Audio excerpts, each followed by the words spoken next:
Buenos días a todos. Soy Isabel Lafont, directora del área de comunicación externa de Bancamarc, y es un placer darles la bienvenida a un nuevo encuentro digital Bancamarc. Como saben, nuestra prioridad, casi nuestra razón de ser, es asesorar a nuestros clientes para preservar y hacer crecer su patrimonio. Por eso estamos haciendo un enorme esfuerzo para que nuestros expertos en estrategia de mercados y nuestros gestores estén más cerca de ustedes. Somos fieles a nuestra filosofía, que prima la visión de largo plazo y se materializa en un asesoramiento prudente, desde las carteras más conservadoras hasta las más decididas, lo que sirve de amortiguador en momentos de gran volatilidad como los actuales. Este encuentro forma parte de una serie de iniciativas que hemos puesto en marcha para, como decía, estar más cerca de ustedes y ofrecerles información de calidad que les ayude a tomar decisiones informadas. Nuestro objetivo como entidad es el crecimiento conjunto con nuestros clientes y en momentos como los actuales creemos que no solo pasa por asesorarles en la gestión de su patrimonio, sino también por facilitarles información útil que puedan aplicar en su vida cotidiana, en sus negocios o actividades profesionales y también en su entorno familiar.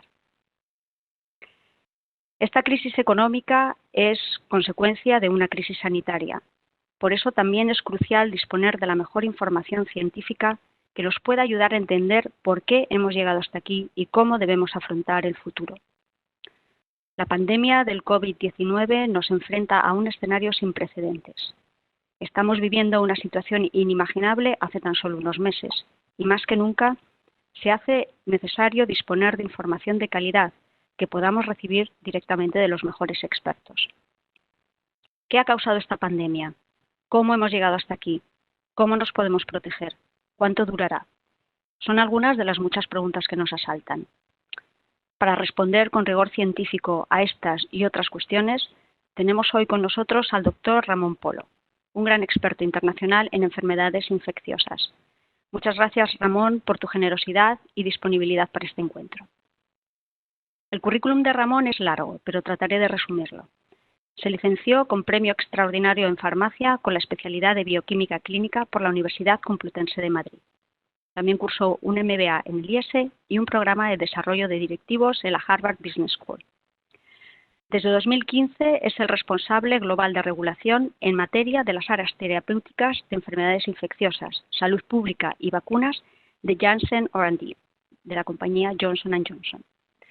Desde 2014 ha sido investigador principal del programa de colaboración con el Gobierno de Estados Unidos, conocido como BARDA, que es la autoridad sanitaria encargada de la lucha contra las pandemias y enfermedades emergentes, para el desarrollo del antiviral para la gripe Pimodivir. También es investigador principal en las actuales colaboraciones con el Gobierno de Estados Unidos, también con BARDA, sobre gripe SARS-2. Previamente, Ramón lideró el equipo que desarrolló el Teleprevir, un medicamento para el tratamiento de la hepatitis C, gracias al cual esta enfermedad ha dejado de ser incurable. Sin más, vamos a dar comienzo a esta charla, puesto que todos estamos deseando escuchar a Ramón. Les recuerdo que pueden hacernos llegar sus preguntas a través de un chat que pueden activar desde el comando situado en la parte inferior de la pantalla. Con el fin de que ninguna pregunta se quede en el camino, les ruego que verifiquen cuando lo hagan que tienen seleccionada la opción a todos los panelistas. Ramón, pues empezamos ya, si te parece. Quizás podríamos empezar hablando de pandemias, porque no es la primera vez que la humanidad se enfrenta a una, ¿no es así? Bueno, primero, buenos días a todos. Muchas gracias, Isabel. Y quería primero dar las gracias al Bancamarc por hacer este webinar y por realmente contribuir a la distribución o la creación de educación sobre lo que es una pandemia. Has dicho en tu introducción que era algo inimaginable, pero para muchos de nosotros es un escenario que hemos estado viendo desde hace mucho tiempo, ¿no? Y entonces, antes que nada voy a leer lo que pone en la pantalla porque mi compañía me obliga a no ser responsable. Esta presentación ha sido preparada totalmente a mi título personal y las opiniones que están aquí expresadas solo representan exclusivamente mi opinión y no reflejan la opinión de las compañías farmacéuticas Janssen de Johnson & Johnson. Y el contenido de esta presentación, por supuesto, no está respaldado o aprobado de ninguna manera por la compañía farmacéutica Janssen para la cual yo trabajo, del grupo Johnson & Johnson. Dicho esto, vamos a empezar centrándonos un poco en la pregunta que me hacías. que es la pregunta sobre las pandemias. Pandemias han existido muchísimas a lo largo de la historia. Y una muy conocida es la mal llamada pandemia española del año 18, de 1918, de la que hablaremos en un momentito. Y digo mal porque no fue de origen español, fue de origen, no se sabe bien si francés o americano, de Estados Unidos, porque ocurrió durante la Primera Guerra Mundial y estaban los soldados viajando desde Estados Unidos al frente aquí en Europa, y ahí es donde realmente se produjo la transmisión.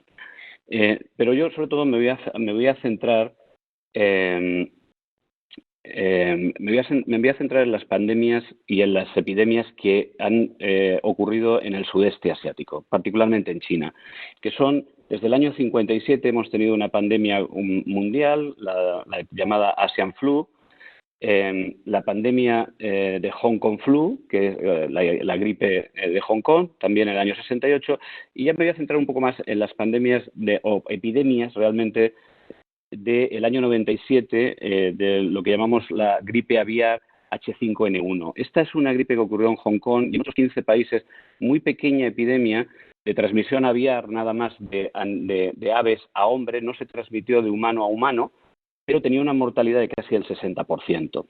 Y en el 2003 ocurrió la pandemia, o podemos decir que también fue un poco tipo pandémico, pero se controló, es el primo hermano de lo que estamos viviendo hoy, del SARS-CoV-2, fue el SARS-CoV-1, y este virus se centró principalmente en China, y en Singapur hubo algunos casos, y realmente este virus tenía una mortalidad, como se puede ver en la parte derecha, de un 9,5-10%. Pero este virus es diferente y luego lo explicaremos más adelante por qué el que estamos viviendo ahora se comporta de esta manera.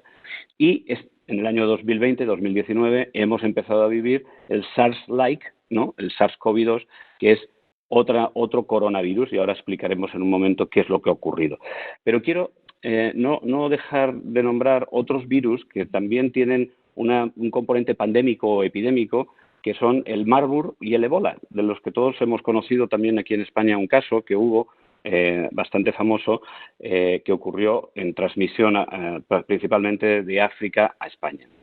Estos virus tienen una mortalidad muy elevada, del 40 o del 88%, pero son completamente diferentes en su transmisión. Los virus de la gripe o el virus de los coronavirus se transmiten vía respiratoria, vía aérea, y eso les confiere una peligrosidad muchísimo mayor que los virus que se transmiten a través de fluidos. Entonces, como se puede observar en la parte derecha de la pantalla, nosotros hemos estado siguiendo principalmente los virus de la gripe y los virus coronavirus. Y aquí puede verse que hay gripes aviares, como la H7N9, que pueden llegar a tener una mortalidad del 39%. En el momento que se hizo esta slide podemos ver que la epidemia actual tenía una mortalidad del 2,1%. Eso va cambiando según los escenarios y los vamos a ir desarrollando más adelante. Entonces, como decía Isabel, ¿esto es algo inexplicable? Pues no lo es para muchos de nosotros. ¿Por qué? Porque las pandemias, sobre todo la del 97, la del 2003, con el SARS, han tenido cobertura mundial en revistas o en publicaciones de alta distribución a nivel mundial.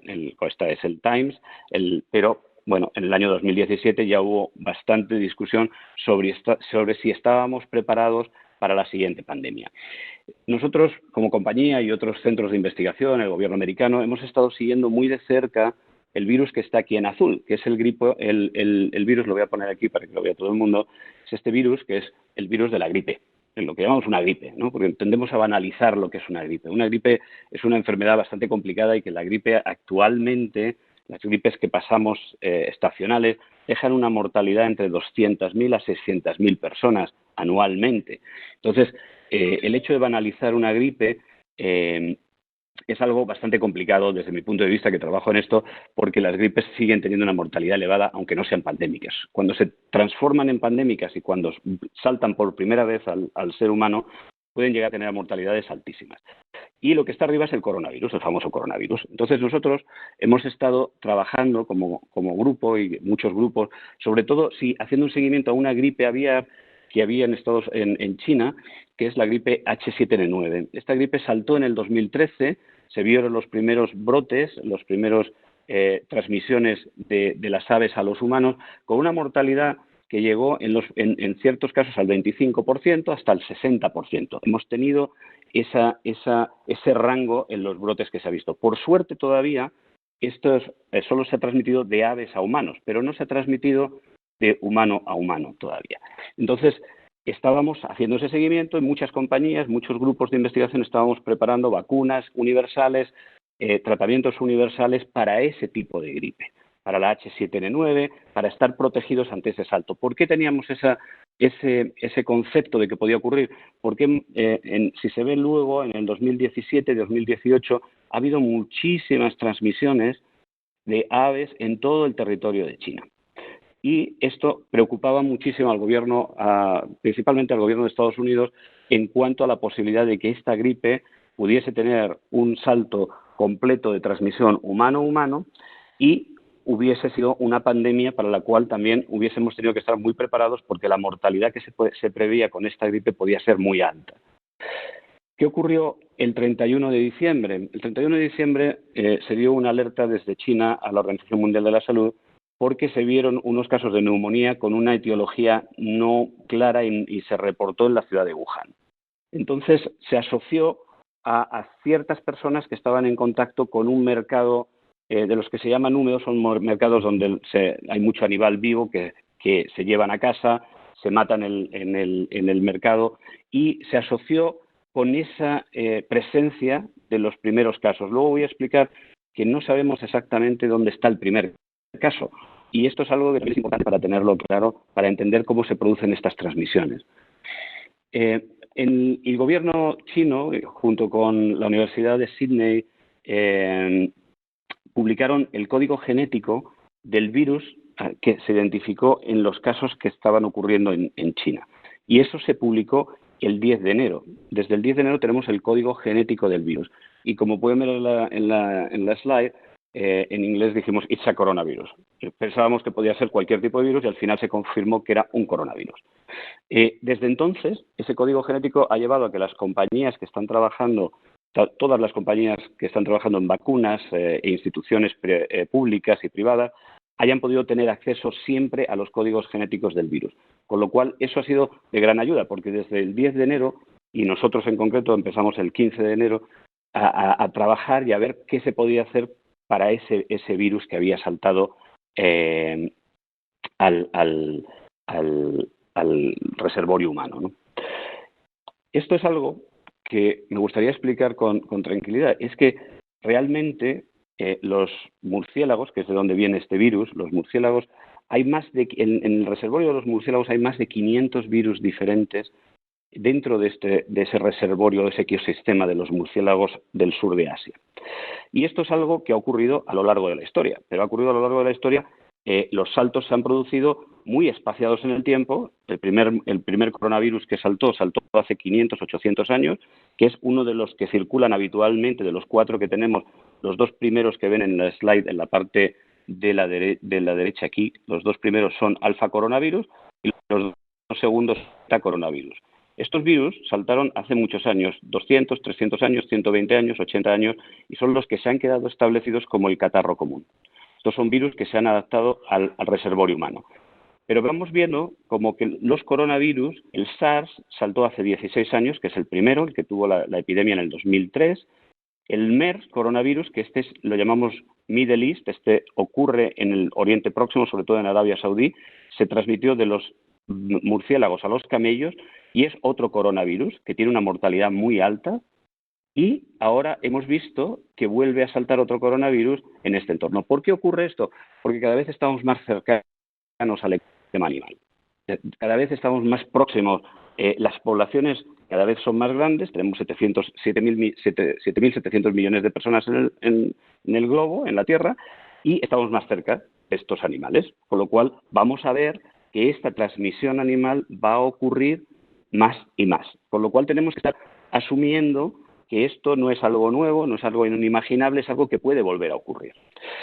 ¿Y qué medicina, entre comillas, tenemos o qué medicamento tenemos cuando salta un coronavirus o un virus de la gripe para el cual no tenemos inmunidad ninguno de las personas que estamos sobre la Tierra? Pues la primera medida que se conoce desde hace mucho tiempo es un confinamiento brutal. ¿Qué es lo que hizo China? Cuando vio esto y la posibilidad de la extensión del coronavirus, ellos hicieron lo que todo el mundo conoce, un confinamiento de más de 57 millones de personas, que pudo llegar a ser hasta de 100 millones en toda la provincia de Hubei.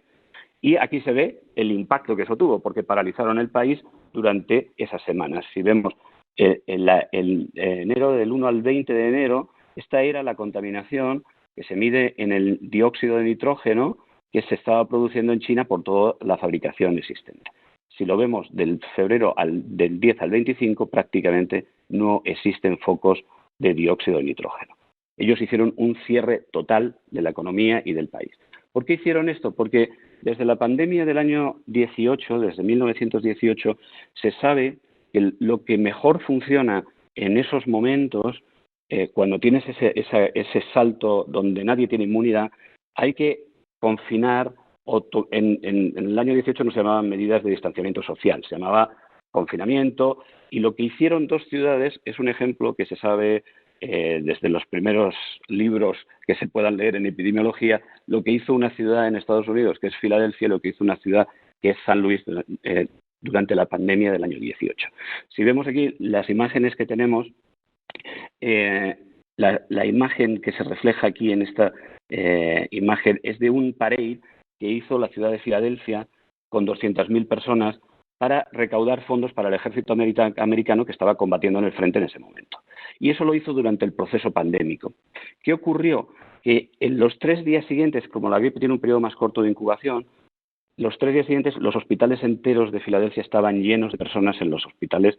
Se llenaron todas las camas de Filadelfia con las personas que se contagiaron por la gripe. ¿Qué hizo San Luis, sin embargo, en ese periodo? Y lo pueden ver en esta curva. Esta es la mortalidad acumulada de San Luis durante ese periodo. San Luis hizo un cierre total de la ciudad, hizo un lockdown de los colegios, de las personas dentro de las viviendas sin poder salir, y el resultado fue que la mortalidad por 100.000 habitantes de Filadelfia llegó a ser de 250 por 100.000 habitantes, y en el pico San Luis no llegó a los 50 por 100.000 habitantes, que su pico fue un pico más retrasado y mucho más aplanado. ¿Por qué se hace esto como primera medida? Y esto es importante explicarlo. Yo creo que se ha explicado, se ha oído la curva, el aplanamiento de la curva. Esto está en todos los libros de protección de defensa contra la preparación contra las pandemias. Se puede ver aquí que el CDC americano lo que tiene muy claro es que hay que hacer intervenciones para que la curva no esté en morado. La curva tiene que estar aplanada. ¿Pero por qué se hace eso? Porque si la curva llega a estos picos aquí, en esta zona, todo esto que está por encima de esta línea son pacientes que van a estar muy maltratados porque no pueden llegar a una cama de hospital, no pueden llegar a una cama de UCI, no van a tener acceso correcto a la sanidad que se les pueda ofrecer en ese momento, y saturación del sistema sanitario. ¿Cuál es el interés? Aquí no se puede ver, esto es una gráfica animada. El interés es bajar esta gráfica a esta zona. ¿Para qué? Para que todas las zonas estén dentro de la zona de verde, que es la zona donde podemos tratar o dar un buen tratamiento a las personas que están infectadas en ese momento. Esto es lo que se llama aplanar la curva. Y es importante tenerlo en nuestras conciencias, porque muchas veces nos preguntamos por qué nos hemos confinado, y en el caso de España, ¿qué es lo que ha ocurrido? Si vemos, este virus tiene una transmisión más alta que la gripe. Este virus, una persona puede llegar a infectar, ahí es un virus muy complicado de entender la transmisibilidad, y puede llegar a transmisiones muy, muy elevadas. En principio, nosotros estimábamos que iba a ser de 2,5 a 3 personas, pero realmente se ha visto que puede ser desde 4 a 6 cada persona infectada que puede infectar. Y si vemos lo que ocurre en esta gráfica, esta es la proyección que hizo el Imperial College de lo que iba a ocurrir en España, nosotros estábamos en este nivel antes de las medidas que se empezaron a adoptar en España. Estaba en una transmisión que podía ir desde 4 a 6 personas infectadas por cada una de las personas contagiadas. Cuando se introdujo la primera medida, bajó. La primera medida fue social distancing, distanciamiento social, pero no es suficiente. Después se hizo el cierre de colegios, baja un poquito el impacto que esto puede tener en la transmisión del virus, pero realmente cuando se hizo el cierre total de España, en estos momentos de todas las ciudades y de toda España, llegamos a que la tasa de transmisión fuese casi del 2 en los intervalos o del 95%, pero ahora mismo estamos en muchos sitios por debajo del 1. Cuando se está por debajo del 1, se dice que el pico pandémico está en remisión, ¿no? Si está por encima de 1, si está aquí o está aquí, estamos en crecimiento pandémico. Entonces, esto hay que tenerlo claro, porque esto yo creo que muchas veces se habla, pero no se ha explicado el impacto que tiene cada una de las medidas en bajar la tasa de transmisión. ¿Y cuál ha sido el gran problema? Hay que ponerlo en valores absolutos y en valores que podamos entender todos.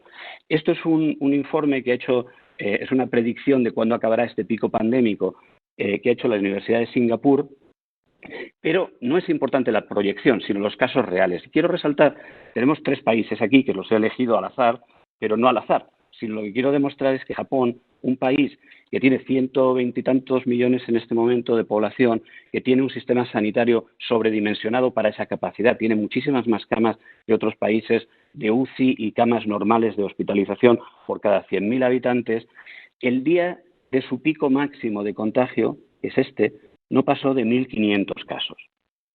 Si tomamos Alemania, que también tiene un sistema sobredimensionado sanitario en cuanto a cama de UCI y en cuanto a camas normales para la población que ellos tienen, nosotros vemos que su pico máximo no llega a 6.000 casos. Aquí pasa un poquito la barrera de los 6.000. Pero ¿qué ha ocurrido en España? Que España no está en ese nivel de sistema sanitario en estos momentos sobredimensionado. Es un sistema sanitario bueno, pero no está sobredimensionado como estos 2 países. Nuestro pico máximo ha sido 9.000 casos en toda España. Creo que esto es algo importante que tengamos en cuenta, porque esto es lo que estamos hablando de por qué había que aplanar la curva. Nosotros creemos sinceramente que España ha sufrido quizá uno de los peores ataques de esta pandemia, porque 9.000 casos comparados a los 6.000 de Alemania con poblaciones mayores o de Japón con 1.500, realmente ha sido una sobresaturación porque son casos acumulativos, ¿no? Como se puede ver aquí, se van acumulando dentro del espacio el periodo pandémico. Si vamos a Madrid, en el caso concreto de Madrid, Madrid se ve que empezó un pico, se fueron acumulando casos, pero es que Madrid llegó a tener el 27 de marzo 3.335 casos nuevos que aparecieron solo en la Comunidad de Madrid. Y desde el 27 de febrero se ve que empieza a haber un incremento muy elevado en valores relativos de los casos que empiezan a entrar dentro del sistema sanitario de Madrid. Estos son datos públicos, ¿no? Esto los he utilizado porque estamos dando el seminario en español. Yo normalmente vivo en Estados Unidos y he tenido que buscar esta información, y esta es información del Ministerio de Sanidad y información que está disponible para todo el mundo. ¿Y qué sabíamos antes de que esto ocurriese? En Estados Unidos, cuando se empezó a plantear la pandemia, la tasa de transmisión que había o que se esperaba era de 2,5. Eso quiere decir que cada 7-10 días se va a doblar el número de casos si no se hace una intervención. Y se preveía que iba a haber una epidemia, una onda epidémica que iba a durar 2 meses más o menos entre abril y mayo, y es lo que está ocurriendo en esa situación. Realmente esto es lo que hicieron la Asociación de Hospitales Americanos para intentar prevenir la pandemia. Se preveía un ataque de comunidad, el ataque del virus de toda la comunidad de un 30 a un 40%, puede ser hasta un 70%, porque nadie tiene inmunidad para este virus. Y eso preveía unos 96 millones de casos en Estados Unidos. Y además se preveyó, y se hacía esa previsión, que iba a haber un 5% de hospitalización, cuando la hospitalización está siendo bastante más alta, como veremos, que ya lo sabíamos desde de lo que ocurrió en China. Y eso significa 4,8 millones de admisiones dentro del sistema sanitario americano. Y también se hizo una previsión de cuántas unidades de cuidados intensivos, cuántas porcentaje de hospitalización en esas unidades iba a haber, 1 o 2%. La experiencia italiana nos ha dicho que puede llegar hasta el 10%. Entonces, tenemos que imaginarnos el volumen de lo que estamos hablando. 1,9 millones si es solo un 1 o 2%. Y los casos que iban a requerir ventilación y que asistida podía ser un 1% de esos casos de UCI. Entonces, todo esto hay que verlo en conjunto. Y esto quiere decir que al final la mortalidad, si se estima sobre el total que hemos visto, podría ocurrir asumiendo una mortalidad sobre casos diagnosticados del 0,5%, que podía llegar a ser de 480.000 muertes en Estados Unidos. Lo que ellos hicieron es decir, no hablemos de gripe. No podemos hablar que esto es una gripe. Esto es 10 veces más severo que una gripe, en volumen y en tasa de mortalidad. Esto era lo que nosotros vimos desde el punto de vista epidemiológico, lo que sabíamos que podía ocurrir con esta pandemia.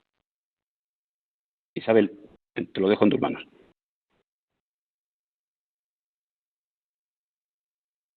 Muchas gracias, Ramón. Pero, ¿qué es lo que ha hecho diferente la pandemia del COVID?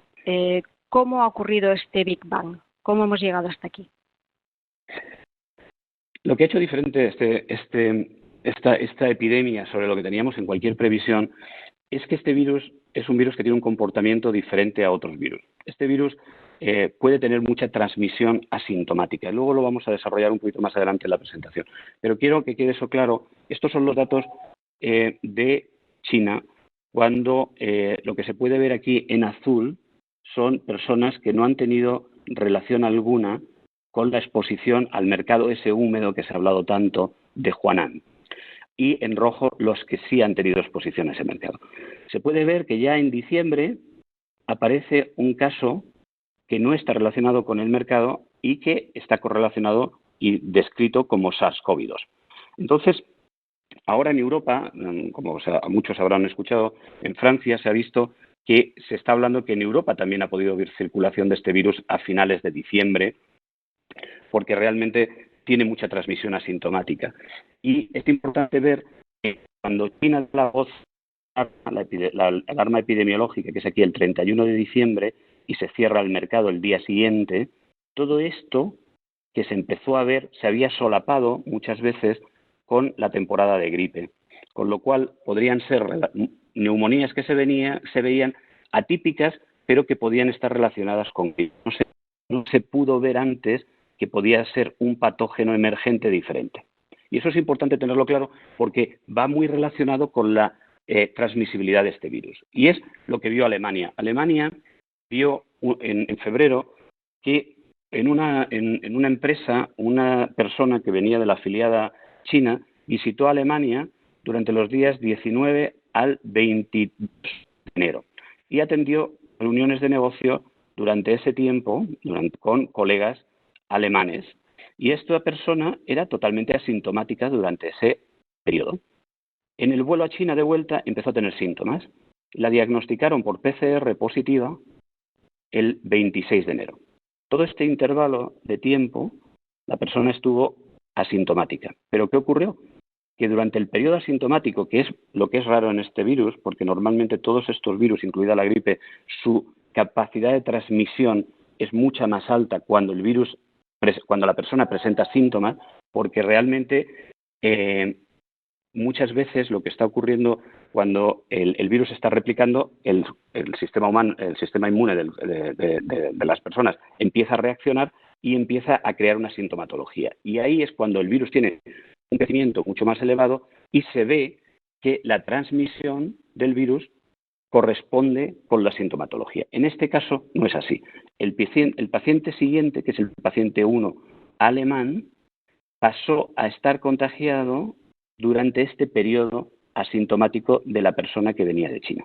Y este paciente, que es el paciente primero alemán, atendió la misma reunión que esta persona, lo mismo que el paciente 2, en diferentes días. Pero esta persona no desarrolló síntomas hasta pasados 3, 4, 5 días.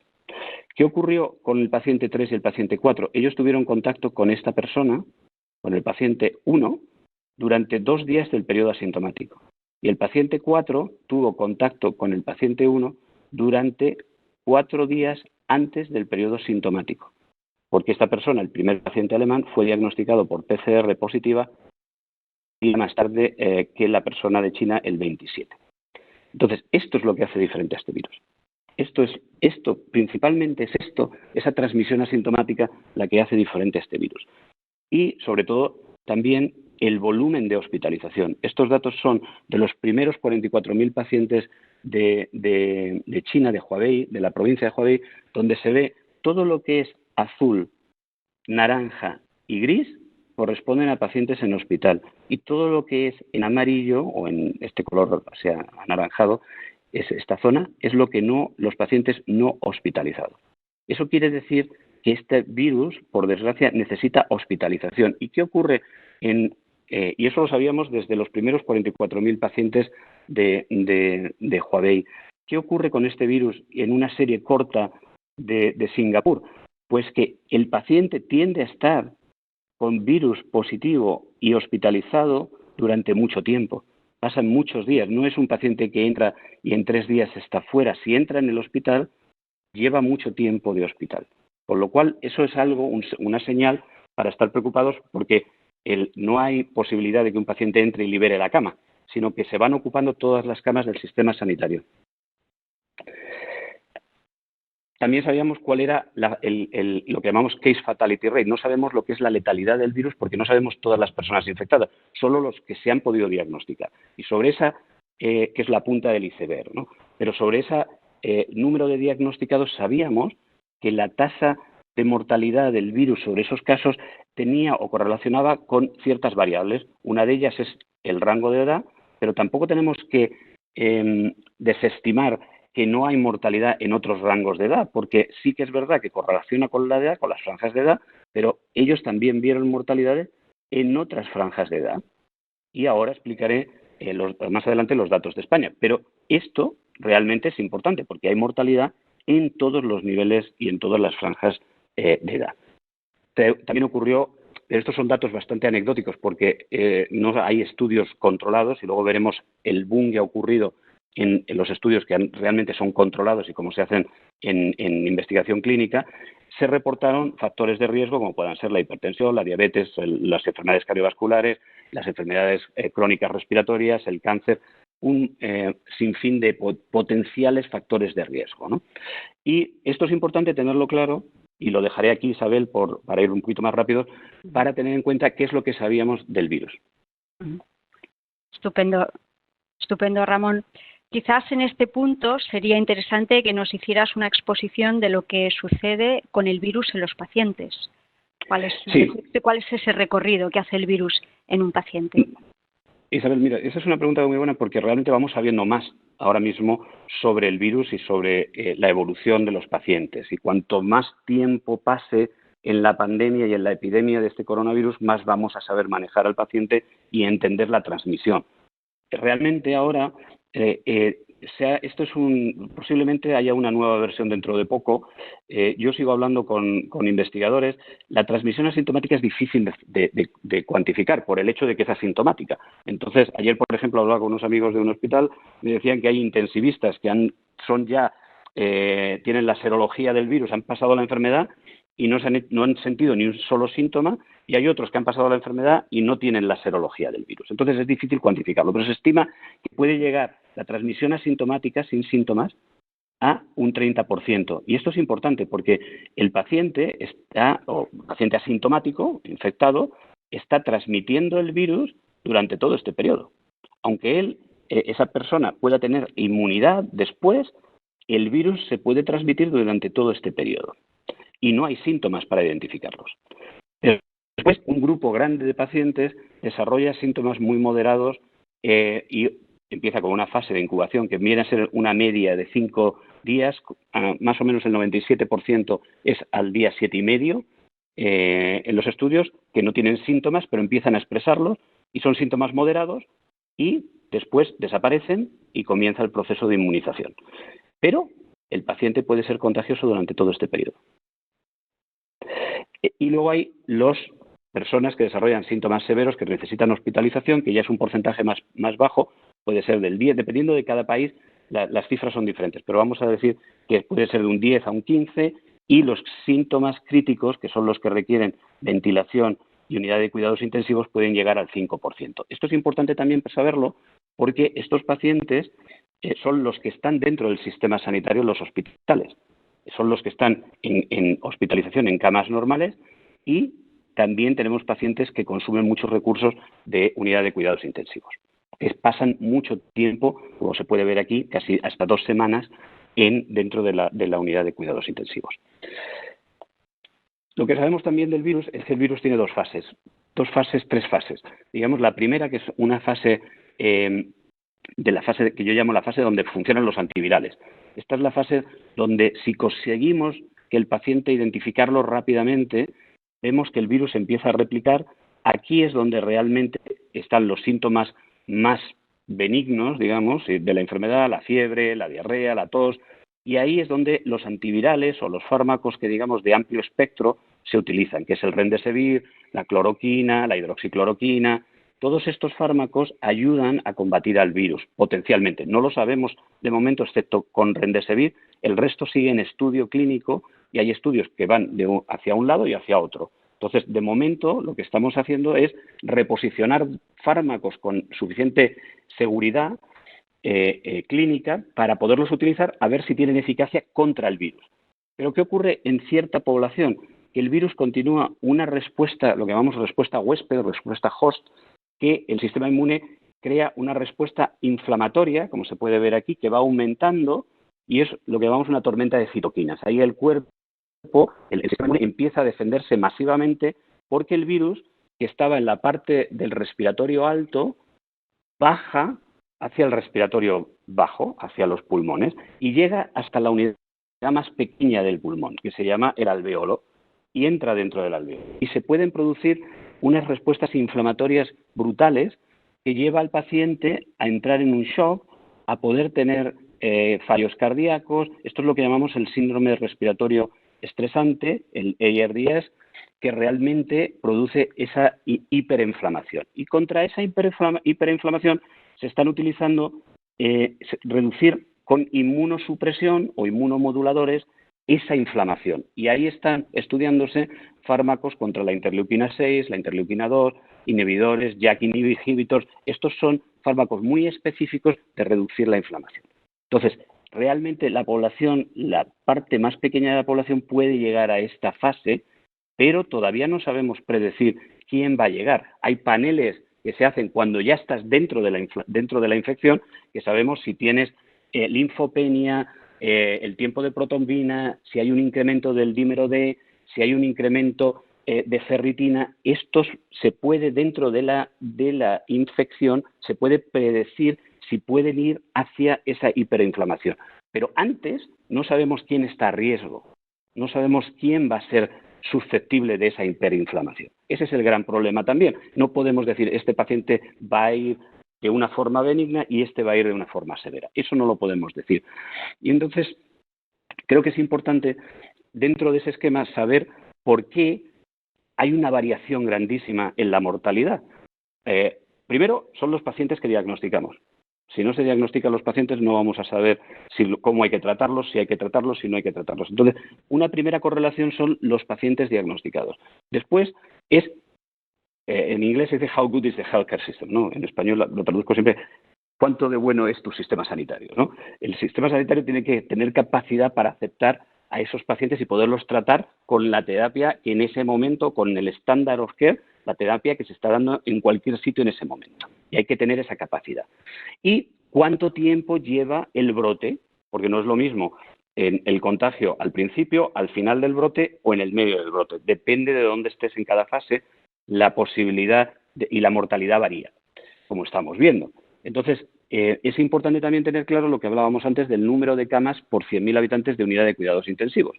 Alemania, estos son datos últimos que he encontrado y son aproximados, pero Alemania tiene unas 35 camas por cada 100.000 habitantes, Austria unas 30, Estados Unidos unas 25, España no llega a 10 e Italia se quedará en 8 más o menos. Alemania además ha expandido esa capacidad. Cuando ellos vieron lo que venía con la transmisión asintomática, aumentaron el número de camas de UCI en previsión.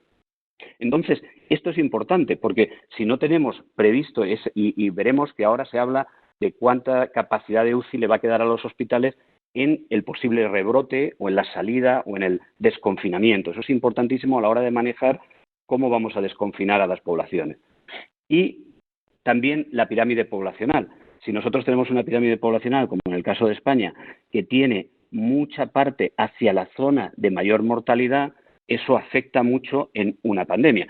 Si es como Corea, que es una pirámide poblacional más distribuida, también ayuda. Otros países la tienen una pirámide mucho menos envejecida. Pues en esos países están en menor riesgo de tener colapsos de sistemas sanitarios. ¿Qué ha ocurrido en España si vemos la mortalidad?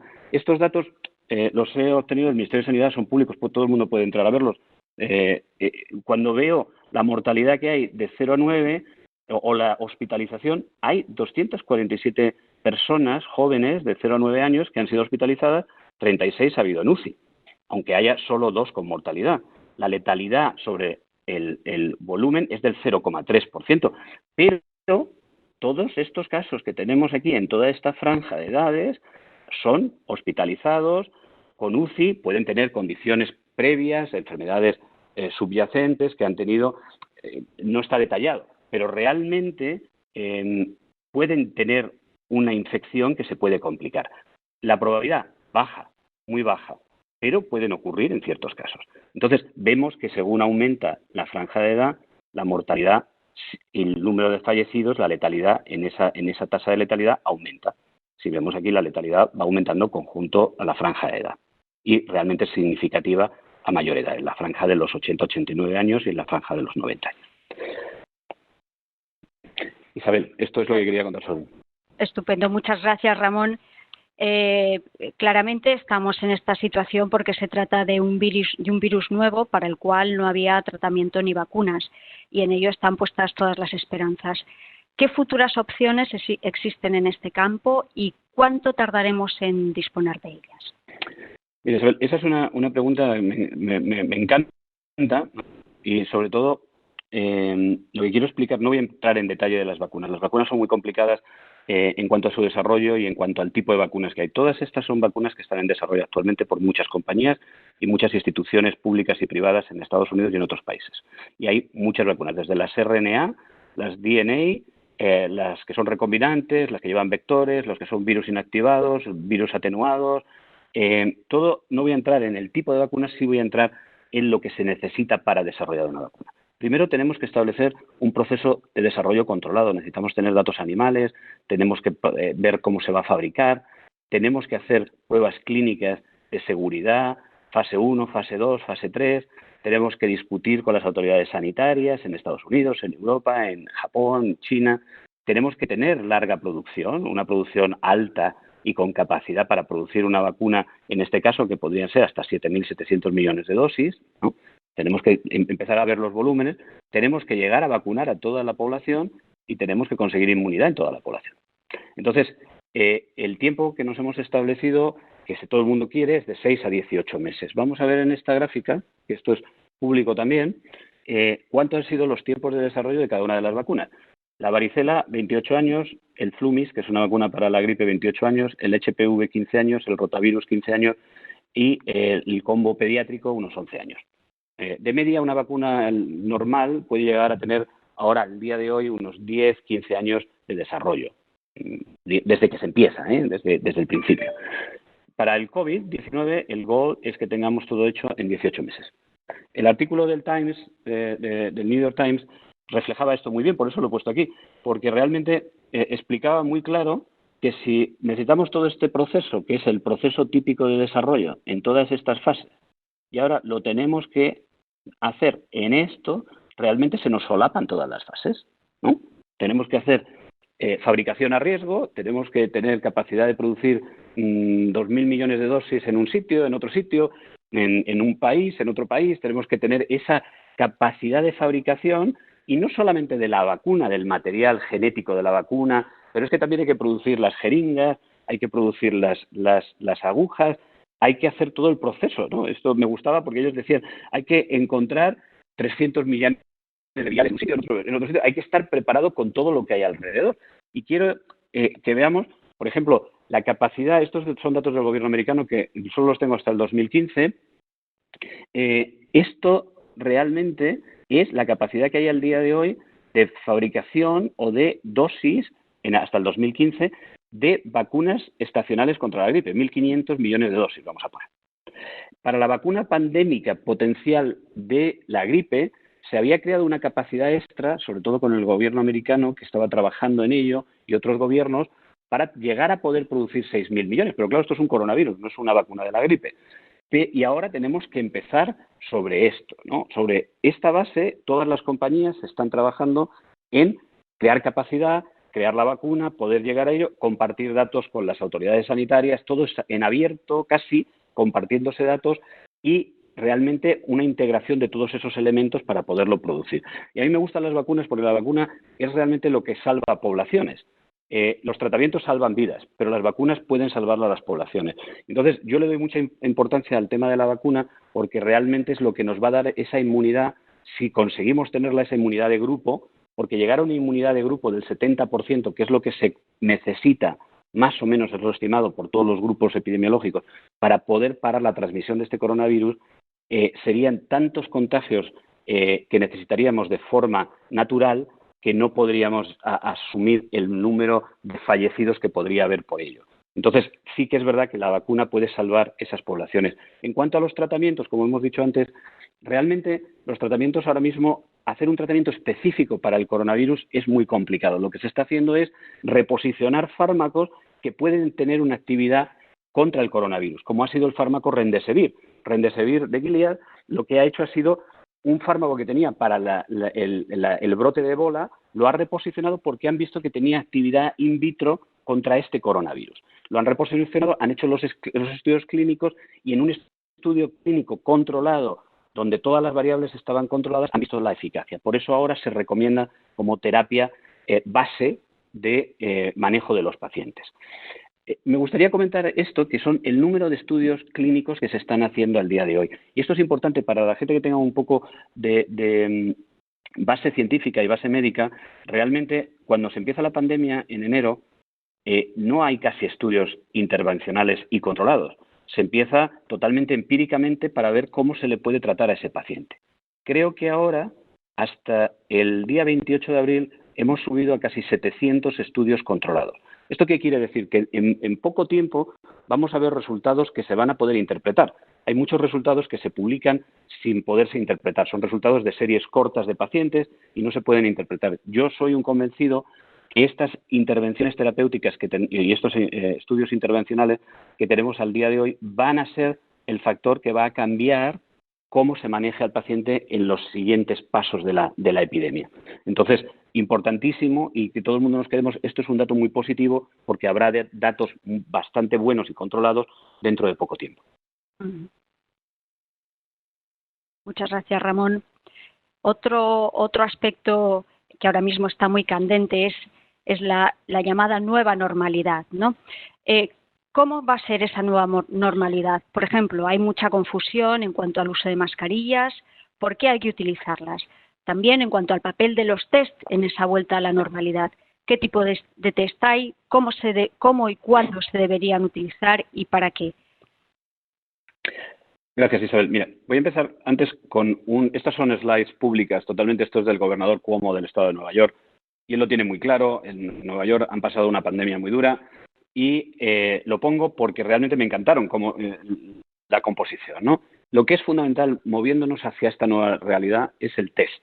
Tenemos que saber, y lo explicaré con detalle en un minuto, tenemos que saber los pacientes que están infectados, tanto asintomáticos, sintomáticos, tenemos que tener ese control de esos pacientes. No significa test masivos a todo el mundo, los 44 millones, no, test de las personas que han estado en contacto con un infectado, hay que hacer test de esto y aislar. ¿Por qué es importante? Porque el gobernador Cuomo lo dijo muy bien el otro día. En Alemania ellos tenían una tasa de reproducción del 0,7% del virus. Estaba por debajo, estaba decreciendo la pandemia. Liberaron las medidas de confinamiento y empezaron a ver que volvía a subir a 1. La infección empezó a volver y han vuelto a ponerse otras medidas de restricción. Entonces, lo que él decía es, las decisiones hay que tomarlas basadas en parámetros objetivos, que tomarlas en datos. No se pueden tomar de forma... Yo no entro en la ciencia, no es política, no puedo entrar en la política, yo siempre me quedo en la base de los datos, no hay que tener emociones y no hay que buscar conspiraciones, hay que buscar los datos y tenerlos definidos. Y ellos explicaron realmente los 3 o 4 parámetros más importantes para el estado de Nueva York. No estoy hablando del caso de España porque no tengo esa información al día de hoy, pero ellos hablaban de tener a 30% de las camas disponibles para elective surgery, cuando la cirugía electiva y programada vuelva a empezar. Tiene que haber un 30% de camas de UCI. Y tiene que haber hospitalizaciones y diagnóstico que no haya un incremento estadísticamente significativo. Eso quiere decir que no veamos que la pandemia se está disparando y que el factor de transmisión esté entre 1,1, o sea, entre 1 y 1,1. Mejor hacia abajo que hacia arriba. Porque eso cambiaría la dirección de la pandemia. Entonces, ¿qué han hecho ellos? Empezar a testear a todos esos contactos, test masivos, en puntos de acceso, fácil acceso, no hay que ir al hospital. Ayer me dijeron que en Nueva Jersey ya lo tienen montado para que se pueda ir la gente a hacer PCR, test serológico en puntos de acceso, y ahora están empezando en Nueva York, en Manhattan van a empezar en estos momentos. Bueno, Manhattan y los otros distritos de Nueva York. Entonces, a mí me gusta resumir esto con una persona que le tengo mucho respeto, que es el profesor Gabriel Long, de Hong Kong, porque ellos han vivido muchas pandemias, han vivido muchas situaciones de crisis. Entonces, ellos definen esto de un sprint a un maratón. Esto es como lo ven. Hemos pasado la parte del sprint, hemos hecho la carrera rápida y ahora es un maratón. ¿Por qué es un maratón? Y este es un paper que él ha publicado en el New England Journal, porque la población susceptible es esta que vemos aquí, ¿no? Todos estos somos susceptibles de pasar la infección. Pero ahora empieza por identificar a estos asintomáticos y tendremos que identificar a esos asintomáticos para parar la transmisión, porque esto va a seguir existiendo. Entonces, estos asintomáticos pueden infectar a personas que desarrollan síntomas. Entonces, inmediatamente una persona con síntomas pasa a estar en cuarentena. Pero estos pacientes asintomáticos no los ponemos en cuarentena y deberíamos de ponerlos en cuarentena. Entonces, cuando un paciente asintomático está en cuarentena y se recupera, o ya no es positivo, pasa al pool de recuperados. Y cuando un paciente que hemos detectado, bien por serología y por PCR, que ya ha estado infectado, pero ya no es contagioso, pasa al pool de recuperados. Pero este proceso hay que integrarlo. ¿Y cómo se integra esto? Pues al final con soluciones de diagnóstico que deben de ser evolucionar desde el hospital, que es como se hacen actualmente, ¿no? Y tardan un día, son de volumen alto porque se procesan muchas muestras juntas. Habría que tener que ya se está desarrollando, esto es de una compañía como Bosch, que ya lo tiene, point of care, puntos de acceso, que se hacen los test en 2 o 3 horas, o incluso home diagnostics, diagnósticos en casa, que esto se está trabajando muchísimo para que podamos tener ese diagnóstico lo más rápidamente posible. Y otra parte muy importante es la trazabilidad de contactos. Esto en los países como Singapur, China, se está haciendo porque realmente lo que esto hace, y Apple y Google han hecho una colaboración que les están dando a todos los gobiernos el interface para desarrollar aplicaciones para que los teléfonos de una y de la otra compañía puedan hablar entre ellos, puedas trazar contactos que han tenido con alguien que ha salido positivo. Entonces, inmediatamente, si alguien es positivo, su código cambia y se lo manda a todos esos contactos. Y todos esos contactos pueden llegar al diagnóstico y se puede ver si han sido asintomáticos y, si lo son, hacerles cuarentena. Este elemento de diagnóstico y de trazabilidad de contactos, importantísimo. Importantísimo también el tema que comentabas de las mascarillas. ¿Por qué es importante? Porque mientras que no hagamos eso, si yo soy un portador de COVID asintomático y no llevo mascarilla y otra persona lleva mascarilla que no es portadora, la probabilidad de este paciente o de este sujeto de infectarse puede llegar a ser del 70%. No se queden con las probabilidades porque son estimadas. Pero si el que lleva la mascarilla es el portador de COVID asintomático o sintomático, la probabilidad de contagio baja a mí al 5 o al 10% exponencialmente. Y si la llevamos todos, la probabilidad de contagio baja a niveles del 1 o del 2%. Y entonces también hay que entender qué mascarillas son las que sirven, porque no todas sirven. Para evitar contagiar y contagiarse son las que llamamos FFP2 o FFP3, pero sin válvula. Porque si tienen válvula, las que tienen válvula evitan contagiarse, pero no contagiar. Si la lleva un asintomático, contagia, porque en la exhalación no hay filtrado. Y las mascarillas quirúrgicas o FFP1, que son las que evitan contagiar, pero no contagiarse. Esto creo que es importante que quedase claro, porque la nueva realidad, estos son fotos de Sky News, que las he tomado de un vídeo, de cómo se viaja ahora a China, ¿no? Esto es un avión que va de Seúl a Corea con unos periodistas, se hacen 3 tomas de temperatura antes de entrar, las azafatas parece que estás en una sala de UCI, cuando entras te miden la temperatura en el avión, cuando bajas te vuelven a medir la temperatura, te llevan a una zona de prueba. Esto es en la entrada a China y te ponen en cuarentena. Si vienes de un país, en este momento estas personas hicieron 2 semanas de cuarentena para entrar en China. La tasa de contagio en China ahora mismo es prácticamente cero. Es por lo que están haciendo que no haya contagios, transmisibilidad importada. La transmisión comunitaria es prácticamente cero. Entonces me preguntabas, ¿cómo vamos a evolucionar? Pues no lo sé. Yo estoy leyendo a los mejores expertos epidemiológicos que hay, Mark Listigs y Michael Osterholm, de la Universidad de Minnesota. Ellos han hecho 3 escenarios. Realmente lo que ellos dicen es que todo el mundo se debería de planear por este escenario, que esto es el comportamiento de las pandemias de gripe que han existido, como la del 18 y otras pandemias. Es decir, hemos tenido en primavera un pico pandémico, pero que nos preparemos para un pico muy alto si no tomamos ninguna medida de contagios entre octubre, noviembre, hasta enero del año que viene, con luego una serie de picos o de brotes menores durante todo el año hasta el año 2022. Realmente ellos dicen prepararos para esto y realmente lo que están diciendo es vamos a ver si preparándonos para esto conseguimos que el propio virus con ese aislamiento de los contactos desaparezca o sea los picos que veamos sean muy bajos durante el periodo hasta el que podamos tener una vacunación o adquirir la inmunidad de grupo vía vacuna. Porque también hay otro escenario en base a la transmisión de este virus, porque este virus tiene un factor, como hemos explicado, de transmisión más alta que la gripe, en el cual puede haber ondas epidémicas del mismo tipo si no hacemos nada, y todo esto va a depender de las medidas que se tomen en cada uno de los países. No es algo generalizado. Ellos dicen, y hay aquí un quote que lo voy a traducir porque a mí me parece lo que resume todo esto, es también del profesor Long, que lo que dice que ahora hemos entrado en la fase esa del maratón que hablaba, donde vamos a estar en un equilibrio dinámico entre 3 fuerzas, entre cómo vamos a preservar la economía y los trabajos de la gente, manteniendo los casos y las muertes bajas y al mismo tiempo que haya un estado emocional de sentirse bien la gente.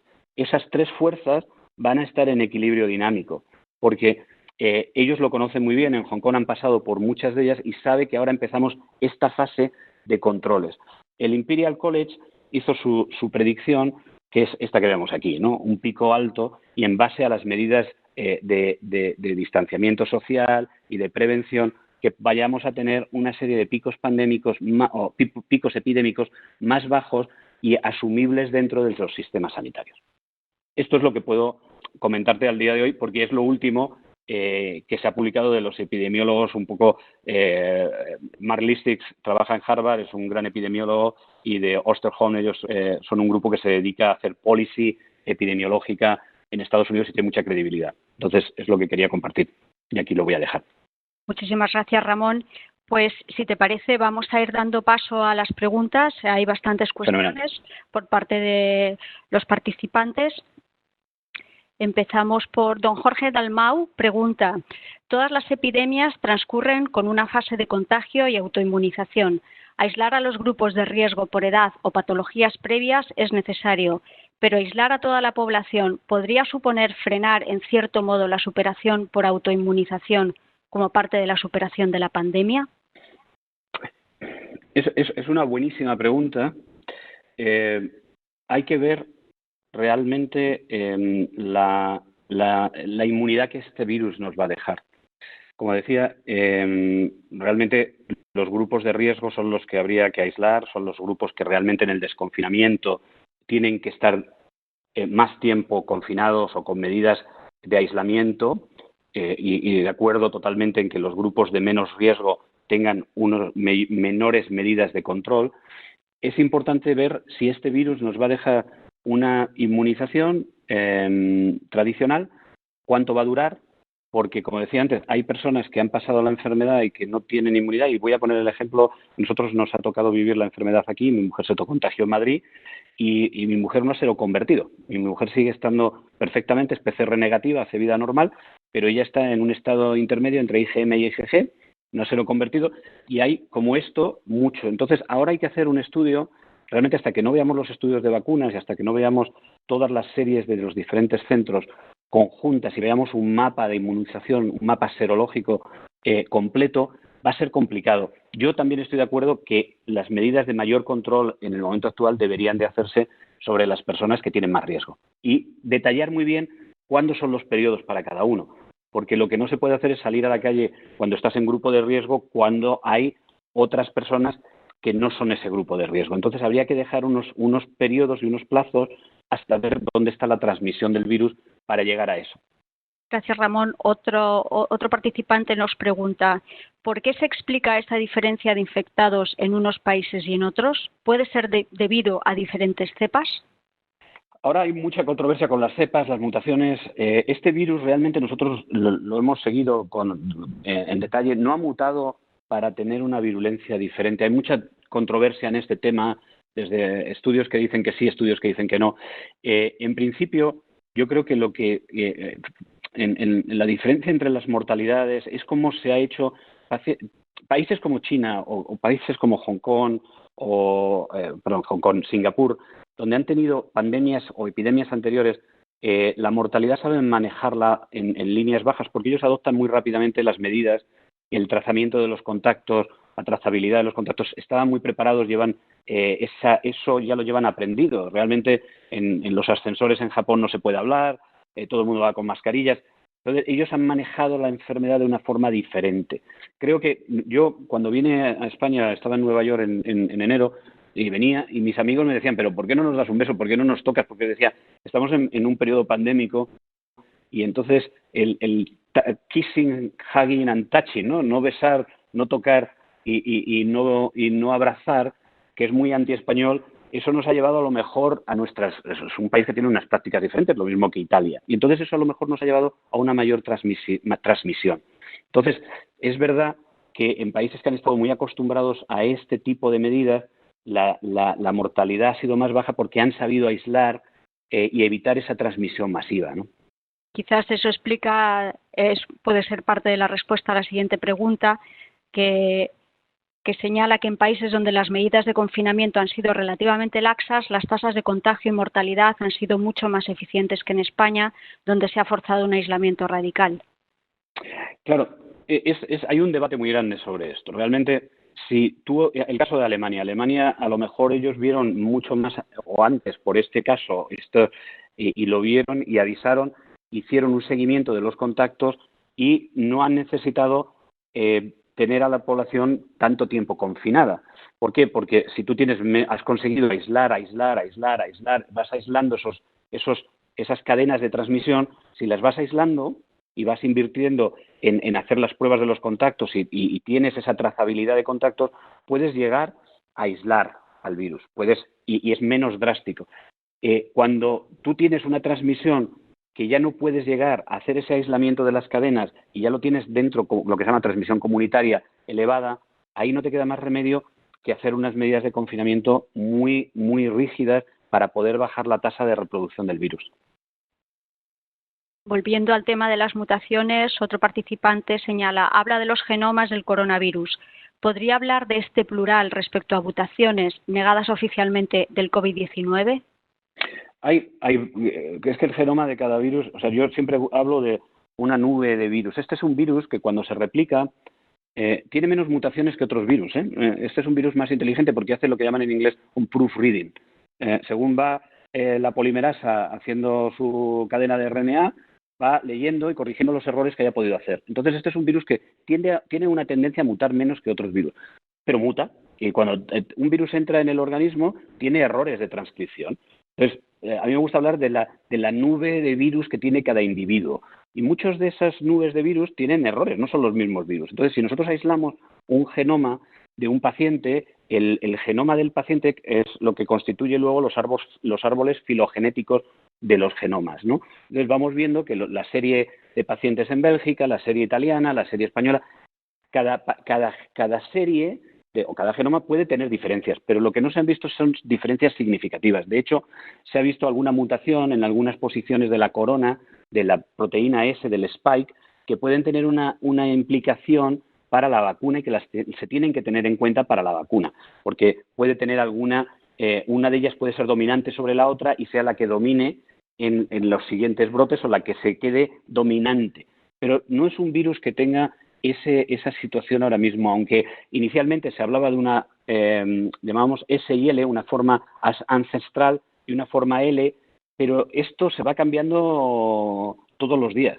Entonces, no me gustaría que la gente se quedase con la opinión de que las mutaciones ya están ahí y nos han hecho una cepa más virulenta. Los genomas son diferentes y se van viendo y se puede ver si el que está importado es el de Europa, el que ha ido a Estados Unidos, o es el chino, porque ellos los primeros casos vinieron de China. Entonces son diferentes genomas, y han tenido el de la costa este y el de la costa oeste. Otro invitado señala, creo que la recuperación en V depende en un 100% de conseguir una vacuna. ¿Para cuándo estima sería posible? ¿Te atreves a dar una fecha un poco más precisa? Yo soy muy optimista. Yo creo que las vacunas, tanto de cualquier compañía, de todo lo que se está haciendo ahora mismo, yo creo que a finales de año, de hecho ayer aprobaron, la FDA aprobó el fase 2 de Moderna, que es una compañía en Cambridge. Yo creo que ahora mismo la voluntad tanto de las agencias reguladoras, de los investigadores, de las compañías, es el tener la vacuna lo más rápidamente posible. Eso no quiere decir que llegue a toda la población.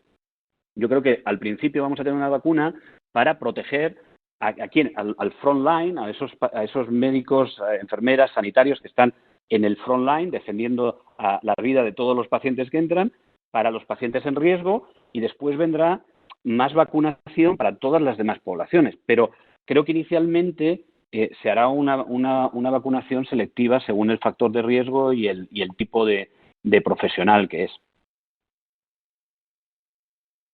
Otro invitado pregunta, me gustaría saber qué condiciones especiales se dan en Asia, más concretamente en China, para que sea donde empiezan estas pandemias. Yo creo que es muy fácil de explicar. Yo creo que en Asia vive el 60% de la población mundial. Entonces, el conjunto de esa población en grandes ciudades, grandes metrópolis. Yo siempre, cuando voy a Tokio, que viajo bastante por motivos de trabajo, me quedo fascinado de que sea una metrópolis tan grande, ¿no? Donde conviven 33 millones en el Tokio metropolitano, ¿no? Que es casi tan grande como España. Esa proximidad de persona, ecosistema, animal, nos está llevando a que cada vez estemos más cerca de estos animales, ¿no? Y entonces se transmite más. Antes teníamos más distanciamiento de los dos ecosistemas, ¿no? Humano y animal, los dos reservorios, y ahora estamos más cercanos. Por eso ocurre. Una pregunta sobre la incidencia de la enfermedad. ¿Qué estimación hace usted de mortalidad sobre total de infectados? ¿Qué porcentaje de la población ha estado expuesta en total, enferma o asintomática en España? ¿Cuál es la seroprevalencia? ¿Qué inmunidad da haber pasado la enfermedad?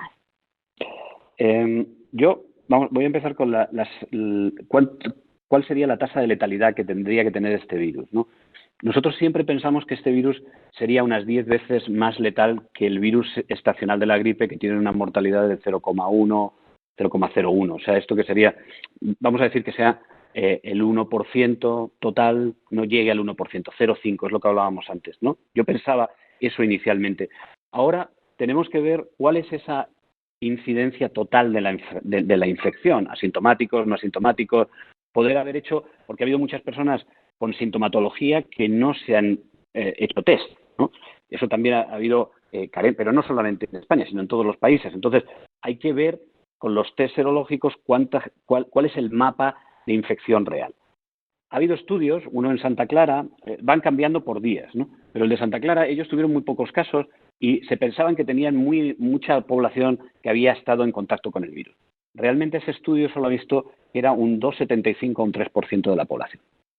El Imperial College, en su modelo de proyección, veía que España, con la mortalidad que estamos teniendo y con la situación que estábamos pasando, que en España pudiésemos haber estado en contacto con el virus o tener inmunidad un 15% de la población. Ahora ya se está viendo con datos, el otro día veía al profesor Oriol Millà en Barcelona, que decía que estaba con menos de un 8 o 9%. Puede ser, no lo sé. Es dificilísimo ahora mismo, hasta que no tengamos ese muestreo, saber cuál ha sido el rango. ¿Y cuál es el valor que le doy a la inmunidad? Hombre, yo soy optimista. Yo creo que si generamos IgG aunque no tengas un título alto, la inmunidad, y ayer leía un artículo que la inmunidad puede ser una inmunidad humoral y celular, que si el virus vuelve a presentarse, estas células que han estado en contacto van a responder inmediatamente. No lo sé. Necesitamos hacer más estudios y necesitamos tener estudios, sobre todo en la vacuna, para ver esa tasa de anticuerpos, dónde llega el nivel de protección. ¿Por qué la incidencia es tan alta en España en relación con su población? ¿Tiene que ver con el tiempo de respuesta, con las condiciones urbanísticas o comportamientos sociales?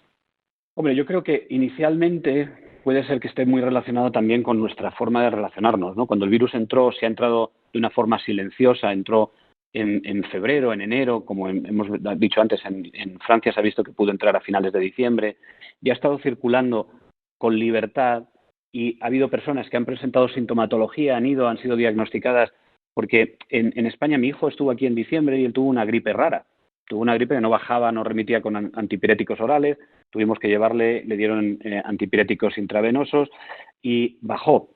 Como no se diagnostica, no se hace prueba de diagnóstico si el virus que está infectando es una gripe, y si no sale la gripe, no se puede decir que aquí se diagnostica como sintomatología parecida a la gripe, ¿no?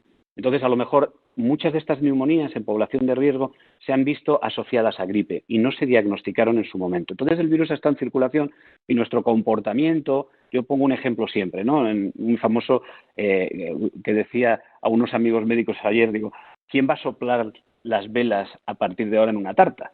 Porque aunque no haya coronavirus circulando, habrá gripe, habrá RSV, y la gripe también produce UCIs, ¿no? Entonces, ese comportamiento que hemos tenido, que es muy cercano, de proximidad, nos ha podido que un virus que es asintomático y que está circulando en comunidad pueda llegar a esos niveles.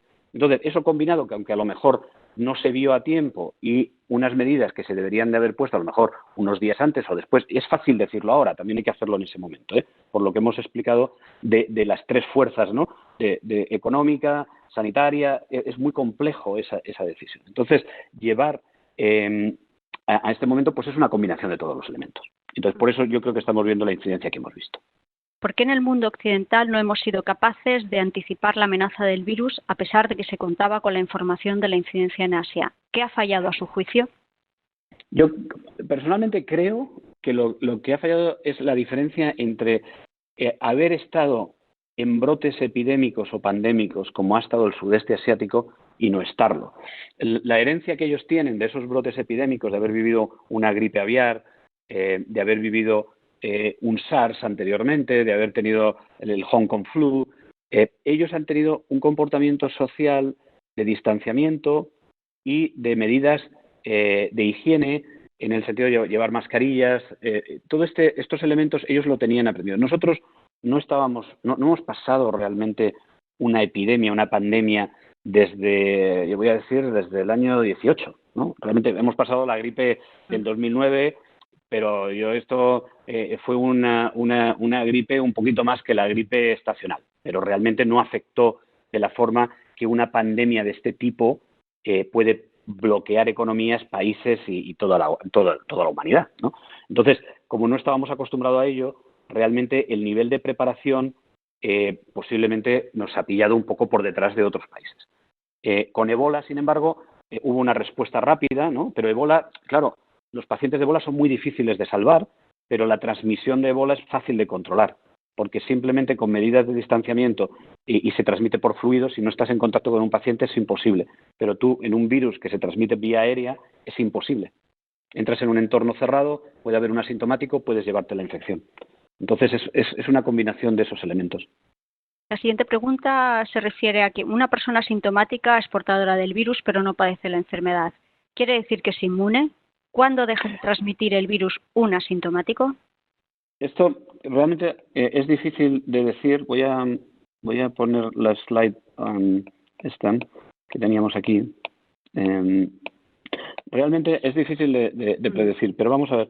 Realmente lo que se ha visto es que se les daba como 14 días todo este proceso. Por eso se estableció la cuarentena en 14 días.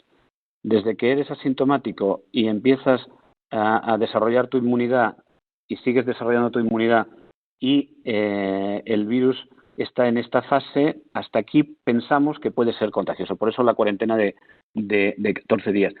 Hay inmunidad, porque como decía antes, hay pacientes que se ha visto que han pasado el virus asintomáticamente y por debajo ha habido una activación de las inmunoglobulinas en defensa o en reacción a la infección del virus.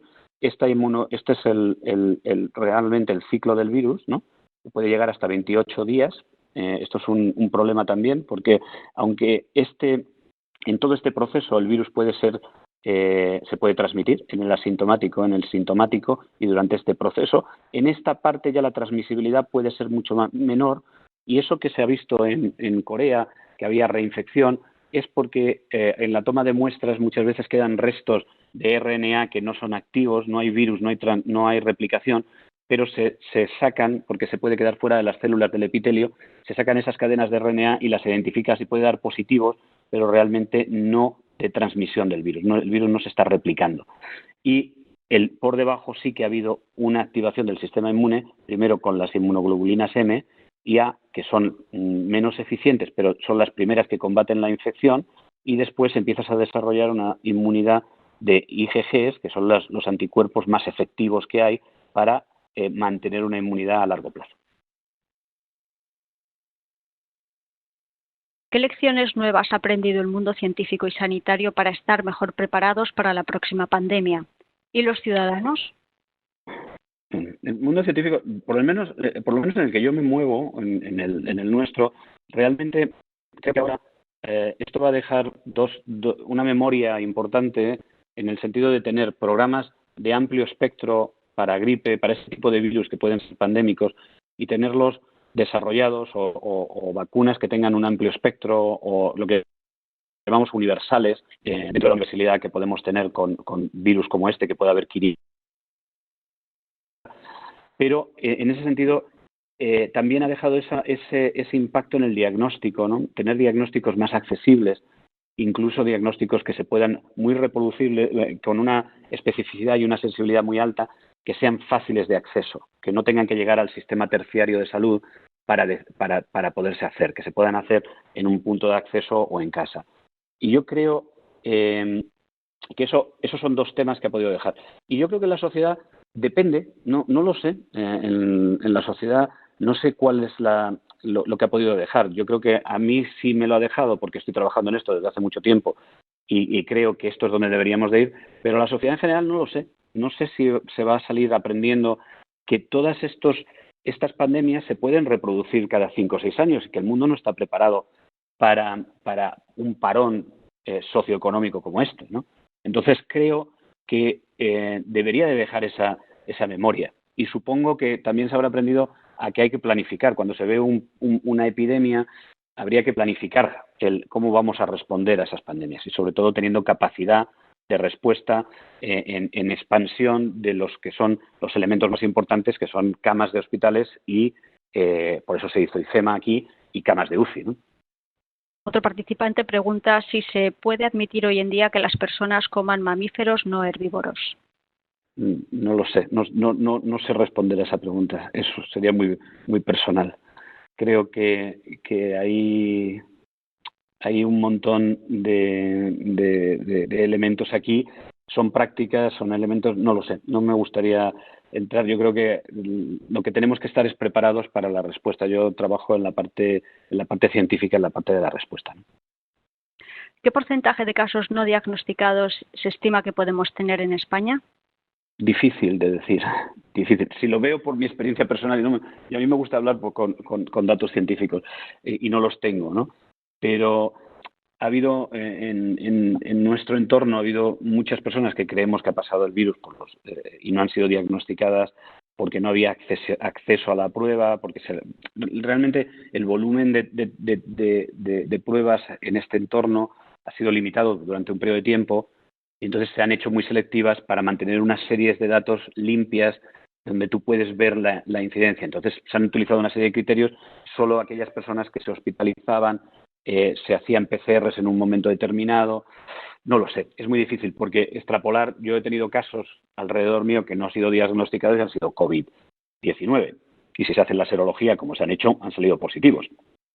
Entonces, difícil. Si doy un número, va a ser un número erróneo y no lo sé. Yo no creo que realmente tengamos más allá del 10% de la población. Me voy a quedar, es un número muy alto para mí, visto lo que ocurría en Santa Clara y en otros estudios inmunológicos que se han hecho con toda la población.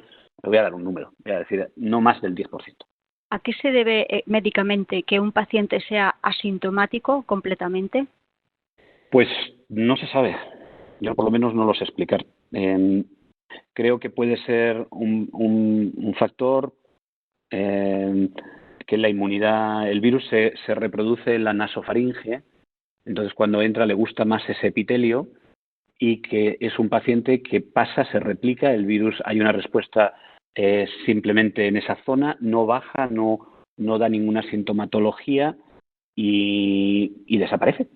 No lo sé, no hemos podido explicar todavía ese periodo de asintomático, porque es algo que no se había visto anteriormente. Normalmente en todos los virus, es lo que explicaba, el periodo de transmisión empieza, la mayor carga viral se desarrolla cuando hay una sintomatología del cuerpo. Eso ocurre con la gripe y con los otros coronavirus. En este caso es diferente. Volviendo a los test, ¿cómo se explica que una persona que ha dado PCR positivo inicialmente, después PCR negativo y los test de anticuerpos dan siempre negativos cuando el PCR da ya negativo?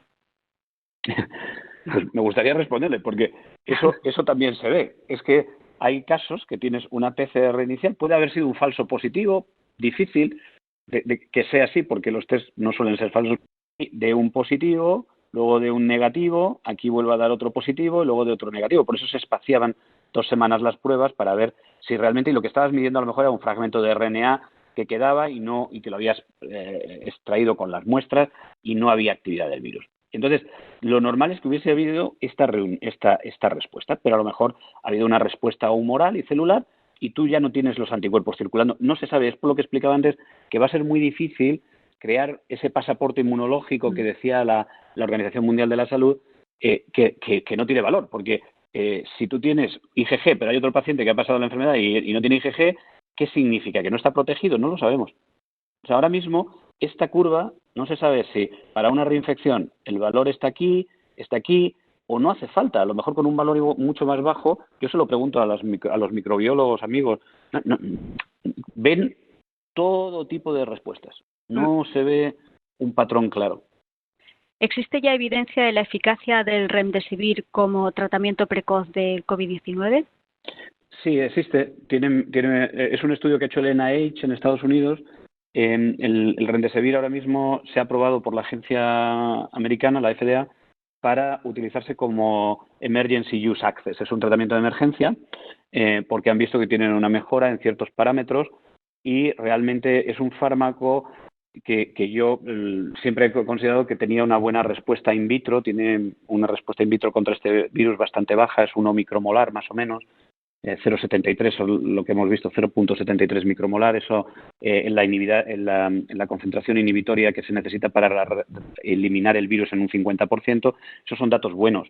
Entonces, es un fármaco que es quizá de todos los que se han reposicionado el que ha demostrado los mejores datos al día de hoy. Vuelvo a lo mismo, ha habido datos que estaban en estudios no controlados, que a lo mejor contradicen, pero la FDA ha mirado un estudio controlado que ha hecho el NIH y ahí se ha visto. Entonces yo sí que entiendo que sea la terapia de base que se dé ahora mismo a los pacientes. Eso solo quiere decir, lo único que comento es que funciona contra el virus, no en esta fase. En la fase que hablábamos antes, esto es un antiviral que funciona en esta fase.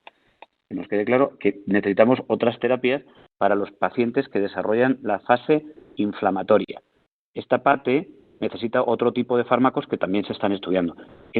Cuando el virus se está replicando, el remdesivir sí que afecta la replicación del virus, con lo cual tiene una mejoría del paciente. Por eso, porque la carga viral va disminuyendo con remdesivir.